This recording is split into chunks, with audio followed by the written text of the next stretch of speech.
Sergio Leone destruyó el western, y lo hizo a propósito. Y no porque su película fuera mala, todo lo contrario, es su mejor western. Convirtió por sorpresa al héroe más puro del cine americano, Henry Fonda, en un villano que asesina y sacrifica a una familia, traumatizando a toda una generación que fue al cine. Y transformó el sonido de una armónica en el nuevo sinónimo del western, que anuncia muerte y venganza. En este vídeo vas a entender la película, pero de verdad, más allá de la superficie, entenderás su significado real y su final. Y por qué esta obra no es solamente un western crepuscular. Y sobre todo, por qué es el fin definitivo y el punto exacto en el que el oeste muere en el cine para siempre. Tras la trilogía del dólar, Leone había pasado de ser un director casi invisible a convertirse en un fenómeno que ya no podía ignorarse. Sus películas eran copiadas sin descanso en Italia y en España, y hasta en Japón se hablaba del estilo Leone como una nueva forma de hacer cine. Ese eco internacional llamó la atención de Hollywood, que atravesaba una crisis de identidad.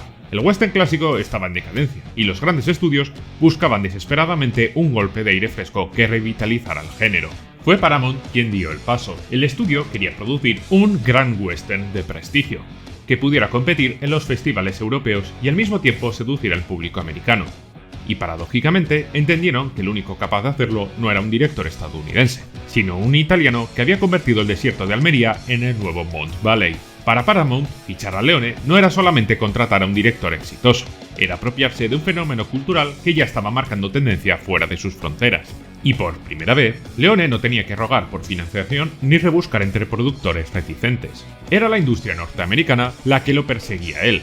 Esa inversión le dio algo aún más valioso que el dinero, al menos para él: la libertad. El italiano sabía que estaba en posición de negociar y tensó la cuerda, exigiendo control total sobre la puesta en escena, el montaje, la elección de actores y sobre todo la historia que iba a contar. Porque si Leone tenía algo claro, es que no iba a repetir la trilogía del dólar, ni mucho menos. Pero para Leone estas historias le eran insuficientes ya. Quería dejar atrás el viejo oeste americano. La ironía era que quería dejar de contar historias de niños para adultos, como habían sido sus 3 westerns anteriores, para contar la historia de unos adultos que añoraban e idealizaban su vida de niños. En este momento, Leone buscó financiación para esta película, la cual se llamaba Viale Glorioso, la calle donde Leone jugaba de niño con sus amigos en Roma, la cual en un futuro sería rebautizada como Érase una vez en América, en la que mezclaría sus vivencias personales de niño con la historia de un mafioso judío llamado Harry Gray, un proyecto que sería el sueño de toda su vida. Pero por desgracia sus éxitos con sus westerns se convirtieron a su vez en su condena. Quando ho fatto Pugno di Dollari, subito dopo ho fatto Per qualche dollaro in più. E ho finito con, chiamiamola la trilogia, con Il buono, il brutto e il cattivo. Io dopo Il buono, il brutto e il cattivo non avrei voluto fare più western, che avevo chiuso quel tipo di leggenda, quel tipo di storia, e avrei voluto fare C'era una volta in America. Se non che, dato che i successi tutti sono pronti a non perdonarli. Quando io andai in America, la prima cosa che mi dissero: lei ci faccia un altro western e dopo le facciamo fare C'era una volta in America. Nadie quería financiarle su faraónico proyecto, y lo único que le ofrecían era más y más ofertas para dirigir otro western, por lo que Leone decidió tratar de compaginar ambas opciones, planteando a las productoras una nueva trilogía, la trilogía Once Upon a Time, la cual culminaría con Érase una vez en América, una saga sobre la épica americana, pero en este caso desde el ocaso y con temáticas de despedida. Leone se vio atrapado en un género que siempre había soñado dirigir, pero que ahora se le quedaba muy corto, y el cual quería abandonar para iniciar el proyecto de su vida. Leone, sabiendo que debía seguir dirigiendo western para poder alcanzarlo, se aferró a la libertad creativa negociada con las productoras para hacer algo diferente a lo que había hecho hasta ahora, y decidió que para dar este cambio debía buscar un nuevo equipo de guionistas, reemplazando a Vincent Soni, que le había acompañado por toda la trilogía del dólar, por 2 caras nuevas y con muy poca experiencia en el sector, como eran Dario Argento y Bernardo Bertolucci, para escribir el mejor western de su filmografía. Uno en el que de nuevo no solo romperían los moldes del género, incluidos los que él mismo había creado con la trilogía del dólar, sino que los subvertiría todos, pasando de la épica americana a la antiépica americana del ocaso del oeste. Todo lo que Leone quería hacer en su siguiente película se puede resumir de esta manera, y es que cuando sus nuevos guionistas se reunieron con él por primera vez para entender las directrices que debían seguir para escribir el nuevo guión, Sergio Leone les dijo lo siguiente: señores, nuestro objetivo es asesinar el western. Para dar forma a esta nueva visión, Leone decidió rodearse de dos guionistas que, en apariencia, no tenían nada que ver con el western. Ninguno de ellos era guionista de oficio en aquel momento, aunque en el futuro serían los dos grandes directores de cine, que harían grandes obras como Suspira, Rojo Oscuro, El último tango en París o El último emperador. Aunque en ese momento aún no habían dado sus primeros pasos en el cine. En ese momento eran jóvenes críticos de cine, cinéfilos formados en la teoría antes que en la práctica, que veían el western no como un simple género, sino como un campo de experimentación cultural.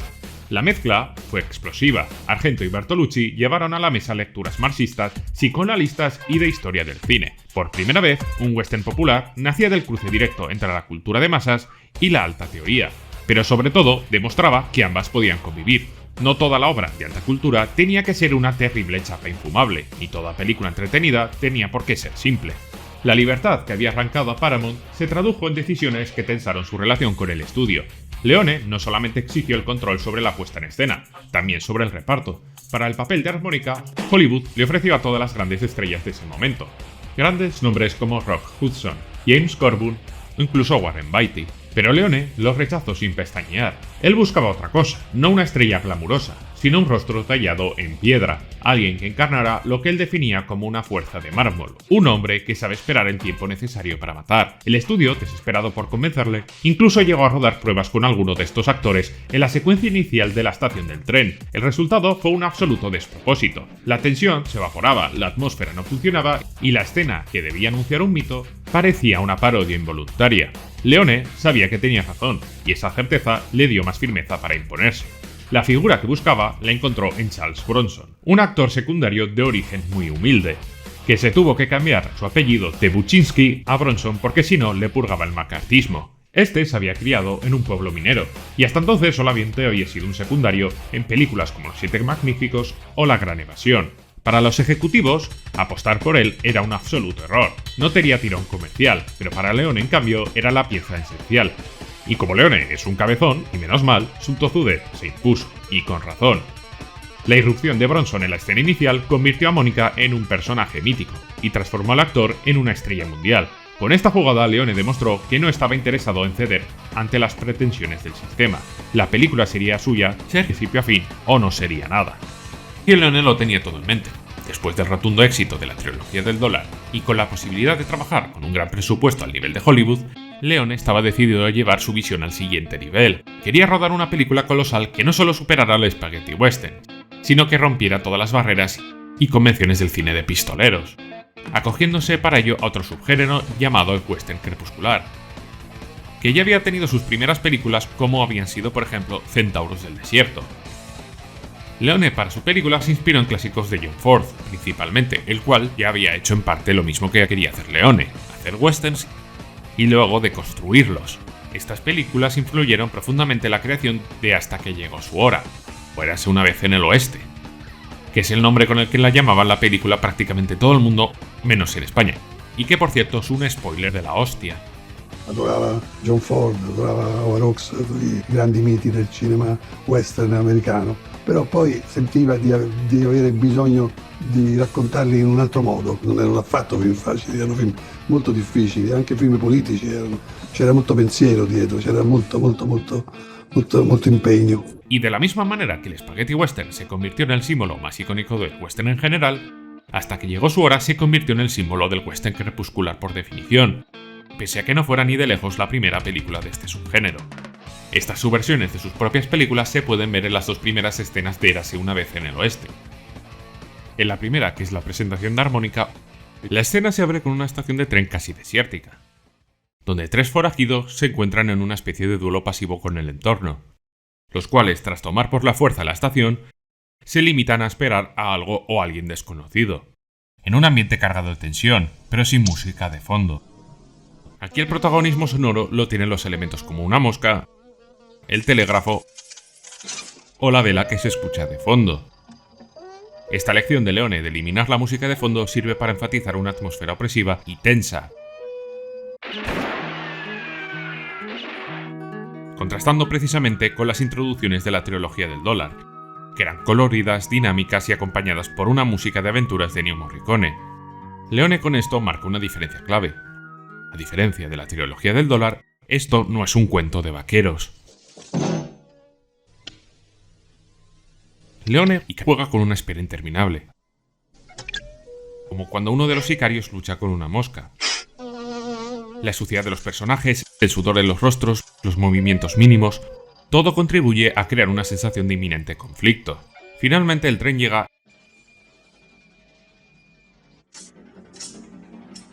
y tras detenerse, lanza un paquete. Pero no aparece nadie más, y parece que todo va a quedar en nada. La tensión baja y por lo tanto los tres forajidos proceden a marcharse, decepcionados, cuando de repente al comenzar a moverse el tren escuchan el sonido de una armónica. Armónica aparece detrás de ellos tocando su instrumento, poniéndolos sobre aviso. La presencia de Armónica es inmediatamente enigmática, pero también muy poderosa. Su entrada justifica toda la tensión acumulada durante la espera. En un diálogo breve pero conciso dice esto. Did you bring a horse for me? Looks like we're shy of one horse. You brought too many. Subvirtiendo las expectativas y estableciendo su dominio desde el primer momento, ya que el peligro inminente ya no son estos tres forajidos, sino que es Armónica. El duelo que sigue es una coreografía de muerte estilizada tan típicamente de Leone. La cámara alterna entre primeros planos de los ojos de los personajes, planos generales, y nos preparamos para otra escena larga de tensión. Solo que no es así. Esta acaba casi tan rápido como comienza, explotando en una rápida ráfaga de violencia, abatiéndolos con una frialdad implacable. Sin embargo, aquí hay otra subversión de la figura infalible que era el antihéroe, interpretado por Clint Eastwood. Y es que Armónica también recibe un disparo en el tiroteo. Esta decisión de Leone rompe con la tradición de sus películas anteriores, donde el protagonista, interpretado por el bueno de Clint, nunca era herido en los duelos y siempre salía victorioso sin un rasguño. La herida de Armónica viene a anunciarnos el fin del antihéroe que significaba Eastwood, añadiendo una capa de vulnerabilidad al personaje y mostrándonos que puede morir, destacando la brutalidad y el peligro del mundo que Leone había creado. Pero también, en este primer enfrentamiento en la estación, Leone introduce un detalle que subvierte por completo la lógica de los duelos clásicos. Armónica no espera desenfundar con reflejos heroicos, sino que ella lleva la pistola preparada, oculta tras su equipaje. No hay nobleza ni azar, solamente un cálculo frío y una trampa deliberada. El mensaje es claro, en este nuevo oeste no gana el más rápido ni el más valiente, sino el que piensa con antelación y está dispuesto a jugar sucio, y aún así todo se come un balazo. El duelo deja de ser un espectáculo de honor y se convierte en un juego de ventaja, un anuncio de que la edad dorada del héroe romántico está muerta. Además que esta escena se plantea en una estación de tren es de todo menos casual, ya que el tren simboliza la llegada de la civilización, idea empleada también, por ejemplo, en el inicio del primer Red Dead Redemption. Y es que la llegada de la civilización implica per se la muerte del salvaje oeste, ya que este se basa en la idea de la conquista y la colonización de tierras salvajes y peligrosas, donde no impera la ley o no tiene un peso determinante precisamente por la ausencia de la civilización. La llegada del tren y el industrialismo hace a su vez obsoleto en gran medida al caballo. Y esto no es ninguna tontería, puesto que es uno de los símbolos de conquista del salvaje oeste, ya que desde el principio esta escena nos anuncia que el Día de los Vaqueros está llegando a su fin. Pero si esta primera escena era subversiva, queda en una mera anécdota comparada con la segunda. Para entender el enorme impacto que tuvo la presentación del villano interpretado por Henry Fonda, debemos hacer un ejercicio imaginativo. Imaginaos que sois un niño de 12 años en 1970 y te has criado viendo westerns con grandes héroes puros y perfectos como los John Wayne, Gary Cooper, Henry Fonda o el mismísimo Elvis Presley, ¿por qué no? Y tras quedar alucinado con la trilogía del dólar de Sergio Leone, ves que ha sacado una nueva película y que en su póster sale Henry Fonda, tu héroe de la infancia, por lo que vas ilusionado al cine a ver de nuevo tu héroe favorito, pensando que tomaría el relevo de Clint Eastwood. O eso crees hasta que llega su presentación con el asesinato de la familia McBain.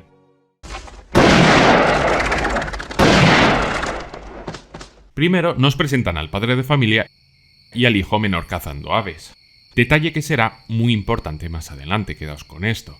Estos retornan a casa y vemos a la familia de celebración, preparando un banquete en el exterior de la casa para recibir a la protagonista, Jill, que llegará en tren posteriormente. El menor de los hijos es mandado a casa a lavarse. El padre de familia y marido de Jill, junto a su hija e hijo mayor, continúan con los preparativos. Desde el principio se genera una tensión constante debido al sonido de los grillos de fondo, ya que de repente se detienen, lo cual indica que hay algo sospechoso, solo para que vuelvan a sonar muy poco después, sugiriendo una falsa alarma, empleando Leone esta técnica para generar tensión. El padre va por agua al pozo y de nuevo los grillos callan.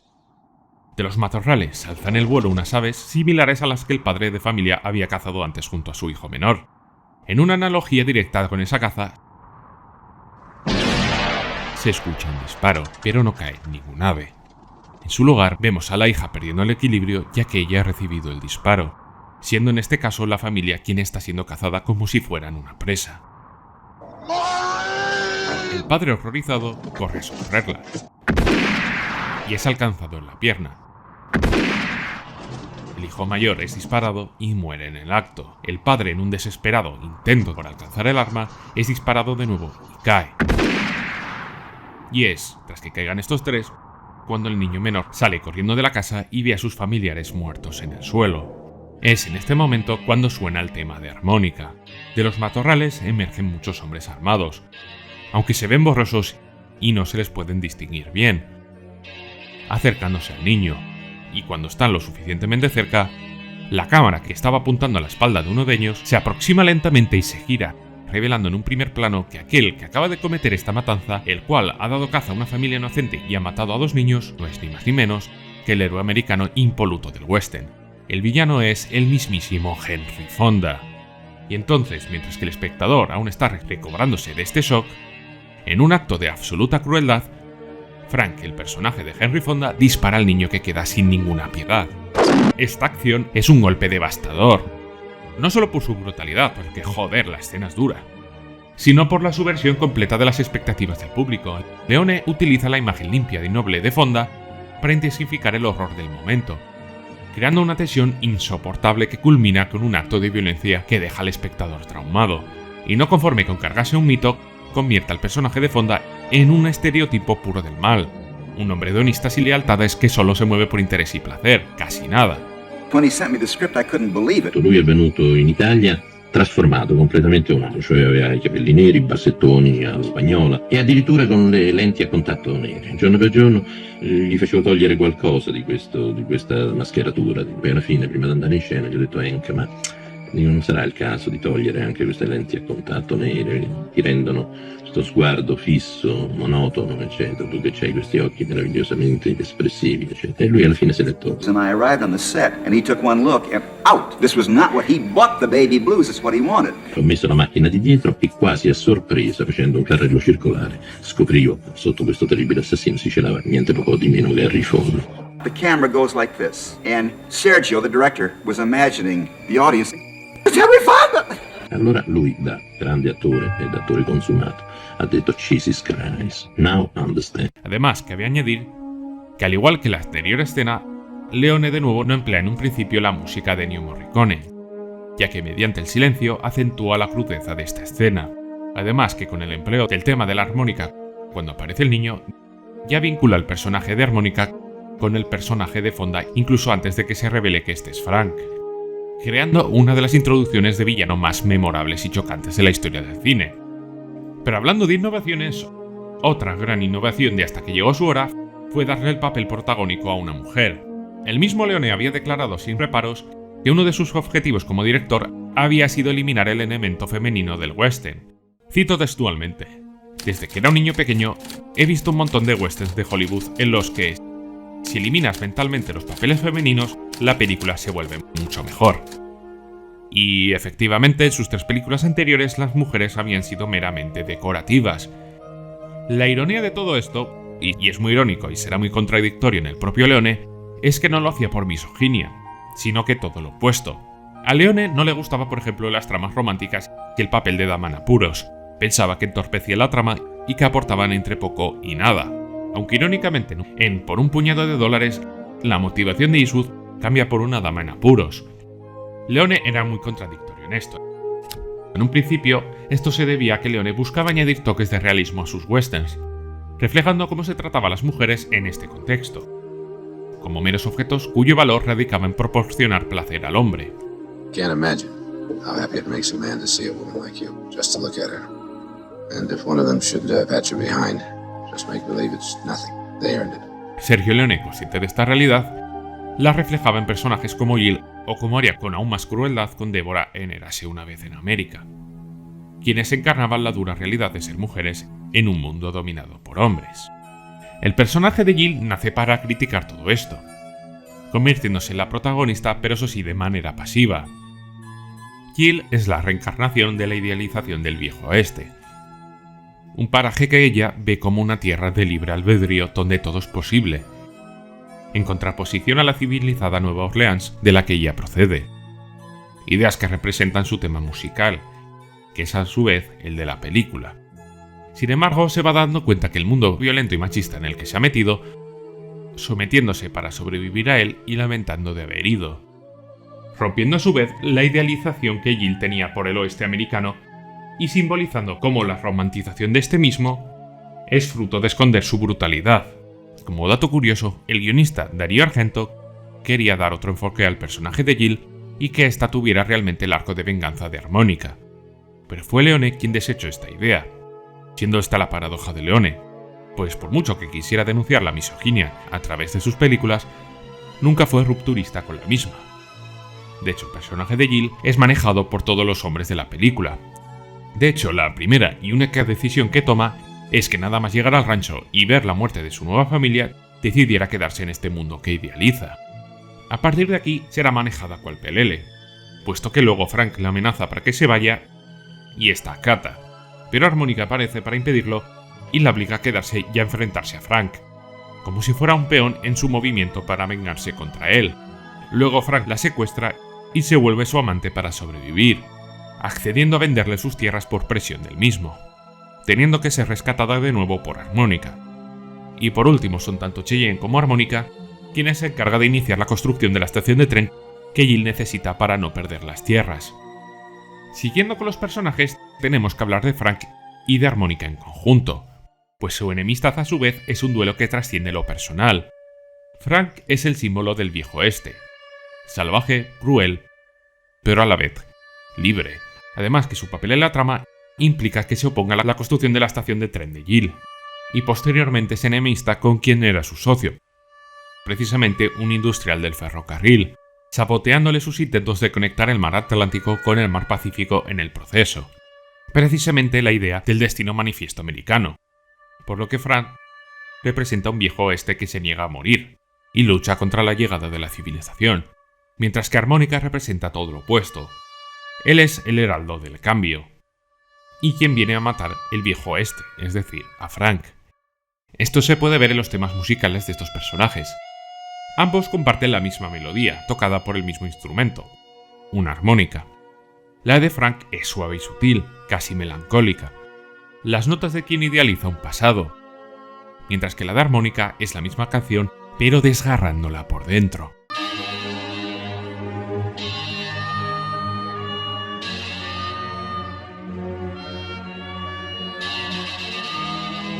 Il significato della musica dietro le immagini e i suoni realistici del film significava abbastanza quanto poteva significare il dialogo, qualcosa di più del dialogo, la interpretazione astratta delle parole. Anunciando no solo su muerte, sino que el final de todo aquello que representa.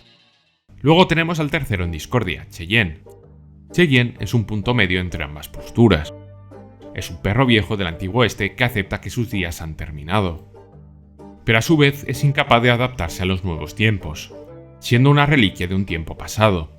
Esto se puede ver como durante toda la trama de la película intenta tener un rol activo oponiéndose a Frank y ayudando a Jill, pero es incapaz de seguirle el paso a Armónica. You hear a strange sound, drop to the ground. Like what? Like that.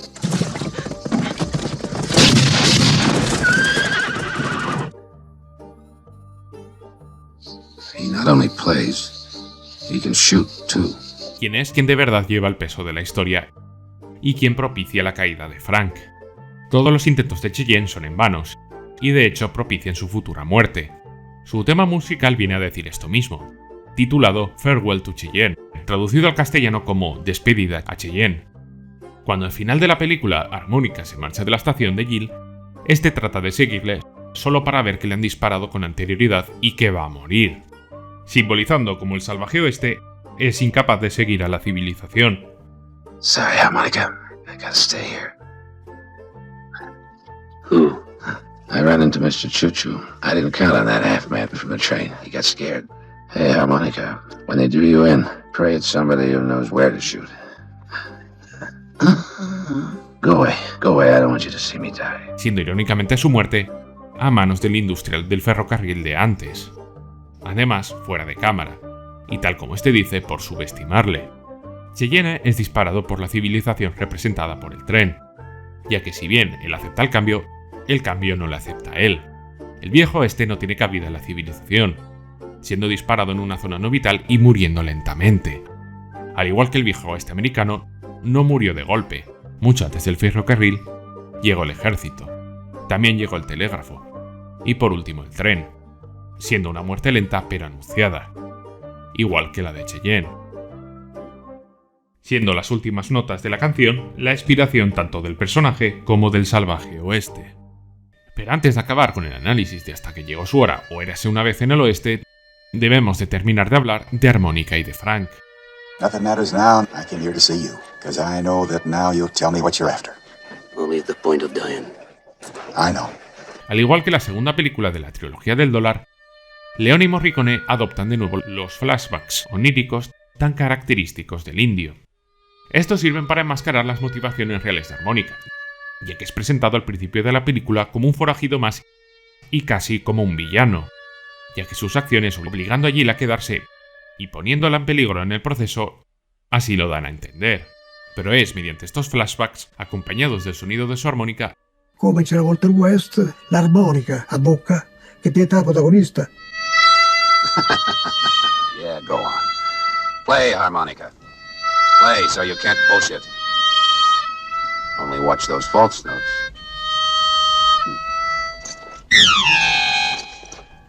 Like so? Ecco, lui ha scoperto che quando c'è uno strumento che mette dei suoni nella realtà dell'immagine, quando la risentiamo, quando lo strumento non è nell'immagine, questo strumento diventa un'evocazione fondamentale che collabora ai significati del film. En los que vemos a una figura borrosa acercarse cuando comprendemos que este tiene unas motivaciones más complejas. Esto se nos plantea casi desde el principio del metraje, escena la cual se irá repitiendo una y otra vez a lo largo de la película, mostrándonos cada vez más cerca a esta figura enigmática, hasta que llegamos al duelo final en el que se nos revela quién es. Aquí no solo comprendemos la motivación de Armónica, la cual es vengarse de Frank, ya que este mató a su hermano y lo humilló sádicamente, sino que eso nos revela que la armónica era de Frank y mediante el traspaso de esta se nos presenta otra analogía. Si antes hemos dicho que Frank simboliza el caos y el viejo este, mientras que Armónica la llegada de la civilización, que viene a matar el viejo orden, es cuando Frank burlescamente mete la armónica en la boca del otro, Keep your loving brother happy. no solo le da su motivación de venganza, sino que simboliza cómo el caos propicia el nacimiento del orden. Sergio Leone, mediante esta analogía, viene a decir que el western salvaje y violento es quien provoca su propio final, generando la necesidad de la llegada de la civilización, y así resulta en el final del duelo. Armónica gana y mata a Frank, el cual agónicamente en sus últimos momentos pregunta aún quién es Armónica, y es cuando éste se desprende de su instrumento y se lo devuelve de la misma manera cuando finalmente lo comprende. Armónica es la consecuencia de sus propios actos, y muere a sus manos, de igual manera que el salvaje oeste muere a manos de la civilización. La película acaba con un simbolismo que condensa la idea de toda la película. Un final que entrelaza la desaparición del viejo oeste y la llegada de la civilización, empleando de nuevo el tema de Jill y de la propia película para ello. Aquel tema que romantizaba el salvaje oeste que ésta tenía idealizado, y aquel que tanto sufrimiento le ha provocado. Pero en este caso acaba con notas positivas, y es que Armónica, símbolo de la llegada de la civilización, tras asesinar a Frank, quien encarna a su vez la barbarie y la violencia del oeste más salvaje, se queda solo junto a Cheyenne, que representa los vestigios del antiguo oeste, el cual está muriendo lentamente. La muerte de Cheyenne simboliza el fin definitivo de una era. El oeste indomable y rebelde está desapareciendo junto con él. En este contexto, el giro de cabeza de armónica abre paso a un travelling final que nos lleva a observar cómo el tren, símbolo máximo del progreso y la civilización, se abre camino. El tema musical compuesto por Morricone encapsula tanto el dolor del pasado como la esperanza hacia un futuro más pacífico de Jill, quien había llegado con sueños de un nuevo comienzo, siendo en ese momento testigo de este cambio, y de cómo el tren alcanza por fin su destino, reflejando la llegada inevitable de una nueva era, que evocan tanto nostalgia como optimismo, simboliza en Jill el nuevo futuro del oeste americano, aquel que abraza la civilización y la muerte del viejo oeste. Leone pensaba que su próximo proyecto sería su último western, así que quería despedirse del género a lo grande. Su idea inicial era reunir a Henry Fonda con Clint Eastwood, en un simbólico adiós para el personaje del hombre sin nombre que había hecho famoso a Eastwood. Leone imaginó una parábola en la que el villano, interpretado por Fonda, se enfrentaba al héroe encarnado por Eastwood en una especie de complejo de Edipo, lo cual al final adaptó, pero de otra manera mucho más sutil. Sin embargo, hubo un inconveniente. Clint Eastwood, convertido ya por fin en la estrella que siempre deseó ser, decidió no trabajar más con Leone por la mala relación que tenía con él, y eso que Leone viajó personalmente a Estados Unidos tanto para ofrecerle el papel a Fonda como para ofrecerle el otro a él, rechazo el cual el italiano se tomó muy mal y que sirvió como ruptura final de su relación. Muchos años después, aún con récord, durante una entrevista después del estreno de Érase una vez en América, al ser preguntado por las diferencias entre Eastwood y De Niro, este diría: "Es difícil comparar a Eastwood y a De Niro, el primero es una máscara de cera. En realidad, si se aborda esta cuestión, incluso se podría decir que no pertenecen a la misma profesión. Eastwood se mueve como un sonámbulo, entre explosiones y ráfagas de balas. Y siempre es el mismo, es un bloque de mármol. Aunque Leone incluso llegó a decir sobre Eastwood que este solo tenía dos expresiones, una con sombrero y otra sin él, no digo más. Eastwood, por su parte, le dio su icónico poncho a un amigo para que los expusiera en un restaurante mexicano, dejando atrás también por su parte la relación. Esto echó por tierra la idea de enfrentamiento edípico entre Fonda y Clint, pero le dio a Leone la oportunidad de trabajar con otro de sus objetivos de toda la vida, Charles Bronson, actor que ya le había rechazado muchas veces antes y a quien soñaba dirigir, el cual asumiría el papel del héroe silencioso. Como alternativa al papel de protagonista de Eastwood, también tuvo otra idea para matar y romper con la trilogía del dólar, y es que el icónico trío del bueno, el feo y el malo fueran los tres forajidos al principio de la película y que fueran asesinados por Bronson, idea que a Eastwood le pareció una barra basada y absurda, y evidentemente rechazó, viendo de nuevo la cabezonería de Leone, donde estaba determinado sí o sí a romper con los moldes que él mismo había establecido. Por cierto, Henry Fonda volvió a rechazar el papel, pero como era amigo de Lee Wallach y estaba encantado con Leone, este le convenció para que aceptara el papel. También, por desgracia, esta película nos enseñó la peor cara y menos humana de Sergio Leone, puesto que uno de sus secundarios más recurrentes, Al Murlock, uno de los tres forajidos del principio de la película, y el cual también da de inicio de esta manera tan icónica al bueno, el feo y el malo, y el cual se encontraba en Granada rodando esta película, saltó por la ventana de su hotel vestido con el traje de vaquero, perforándose un pulmón y muriendo a poco tiempo después. Y es que posteriormente a esta desgracia, se descubrió que era adicto y que al no lograr una nueva dosis no pudo soportar el mono y saltó. La reacción de Leone no solo fue fría, sino que la única preocupación de este fue recuperar el traje antes de que se lo llevaran en la ambulancia para seguir rodando, mostrando el lado menos humano de un director cuyas películas se basaban en alegatos humanistas, especialmente la que sería su siguiente película, Agárchate maldito. Once Upon a Time in the West fue estrenada con gran éxito en Europa. La crítica europea la recibió con un gran entusiasmo. Sin embargo, en Estados Unidos la película fracasó, a pesar de contar con grandes estrellas de Hollywood y un presupuesto propio de una superproducción. Pero ¿qué llevó a esta gran película, considerada un clásico a día de hoy, al fracaso? Los norteamericanos de aquella generación entendieron mejor la trilogía del dólar que sus propios críticos, los cuales no paraban de menospreciar. Pero como indica Henry Fonda, tuvieron dificultades para comprender las intenciones del nuevo Sergio Leone. Esperaban un film tan entretenido como El bueno, el feo y el malo, pero se encontraron con una obra de ritmo lento y más melodramática. Era una película mucho más adulta, como adulto era Leone. El fracaso inicial hizo que la distribuidora estadounidense recortara el metraje, intentando hacerla más ágil, pero mutilando su equilibrio y la coherencia. Esto no ayudó y dividió a la crítica americana. Escenas como por ejemplo la muerte de Cheyenne fueron eliminadas de la película, la cual la desvirtuó por completo, queriendo la ironía que, mientras que el mejor western que habían dirigido Leone naufragaba en la taquilla americana, los estadounidenses consumieran alegremente las innumerables imitaciones de su trilogía del dólar que se estaban haciendo en los Estados Unidos y en Europa.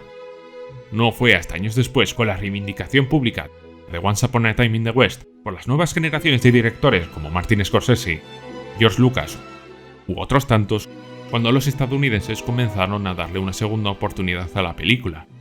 Leone se sintió herido por el fracaso americano de la película, decidiendo retirarse de la dirección por un tiempo para considerar proyectos alejados del western. Después de 4 westerns, y tras haber querido dejarlo tras la trilogía del dólar, estaba hastiado del género. Leone salió herido, sí, pero esa herida se convirtió en un estilo. Hasta que llegó su hora, no fue un western más, fue el testamento de todo un género. Una película adulta, lenta y obsesiva, que cambia los tiros fáciles por la memoria y el destino. Esta película sigue siendo imprescindible, porque todo en ella es una despedida. Bronson parece como un fantasma que solo respira venganza. Fonda se quita la máscara de héroe para convertirse en pura maldad, y Jill se convierte en símbolo de la esperanza de un futuro mejor para el pueblo estadounidense. Y Morricone con su música convierte el silencio en un protagonista. Cada detalle anuncia el fin de un mundo. No es casualidad que la película se titule Érase una vez. No es una frase al azar, quiere decir que esta historia es una fábula, pero en este caso para adultos. El relato de las causas del fin del mito del western americano.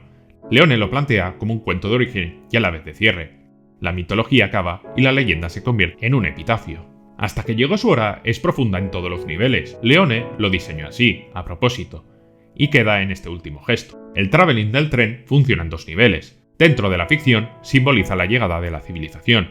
Fuera de ella, en cambio, repite el movimiento inaugural de los Lumière. Si en 1895 ese tren abrió el cine con asombro, aquí marca la muerte del mito americano. Leone convierte el western en una ópera fúnebre que cierra una era y abre una nueva, como un homenaje al tren que inició el cine y también mató el western, una metáfora más de Sergio Leone y posiblemente la más grande. Y ahí está el salto hacia su obra mayor. Leone quería haber rodado Érase una vez en América justo después de terminar El bueno, el feo y el malo, pero menos mal que no pudo hacerlo.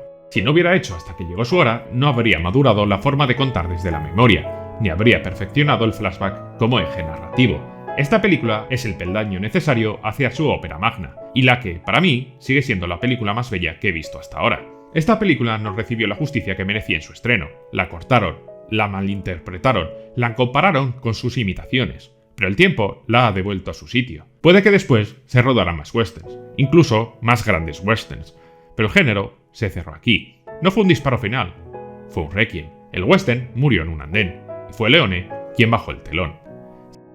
Si te ha gustado este vídeo, te recomiendo este otro donde hablo de Érase una vez en América, la película por la que Sergio Leone rechazó El Padrino, un filme que mezcla la amistad, la traición y el paso del tiempo, y que muchos consideran la culminación del cine de gángsters, yo entre ellos, la obra definitiva de Sergio Leone.